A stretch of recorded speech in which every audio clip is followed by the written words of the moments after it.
கர்த்தருடைய பரிசுத்த ஸ்தோத்திரம் உண்டாவதாக. கர்த்தர் உள்ளத்தை பார்க்கிறார். அந்த டாப்பிக்கில் சில காரியங்கள் நம்ம பார்ப்போம். பரிசேயன் ஒருவன் தன்னுடன் கூட அவர் பகர் போஜனம் பண்ண வேண்டும் என்று அவரை வேண்டிக் கொண்டான்.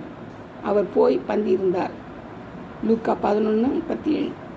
பரிசேயர் அதை கண்டு அவர் சீஷர்களை நோக்கி, உங்கள் போதகர் அயக்காரரோடும் பாவிகளோடும் போஜனம் பண்ணுகிறது என்ன என்று கேட்டார்கள்.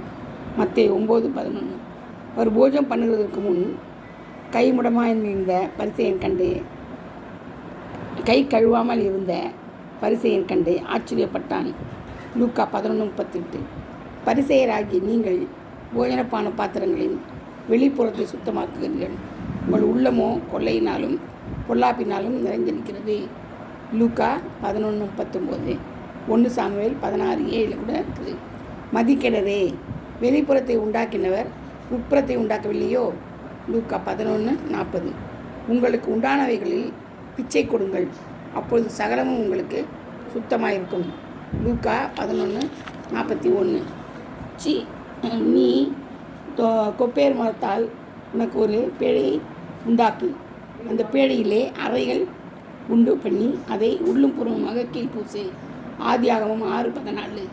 அவள் அதை அப்புறம் ஒளித்து வைக்கக்கூடாமல் ஒரு நாணல் பெட்டி எடுத்து அதற்கு பிசினும் கீழும் பூசி அதில் பிள்ளையை வளர்த்தி நதியோரமாய் நாணலுக்குள்ளே வைத்தாள். யாத்திராகமம் 2:3. யாக்கோபு தன் தகப்பனாக ஈசா கண்டையில் கிட்ட போனான். அவன் இவனை தடவி பார்த்து, சத்தன் யாக்கோபின் சத்தம், கைகளோ யோசுவாவின் கைகள் என்று சொல்லி ஆதியாகமம் 27:22 பார்க்குறோம். கள்ளத்தீர்க்கதரிசிகளுக்கு எச்சரிக்கையாயிருங்கள், அவர்கள் ஆட்டுத்தோலை போர்த்து கொண்டு உங்களிடத்தில் வருவார்கள், உள்ளத்திலோ அவர்கள் பட்சிக்கிற ஓநாய்கள்.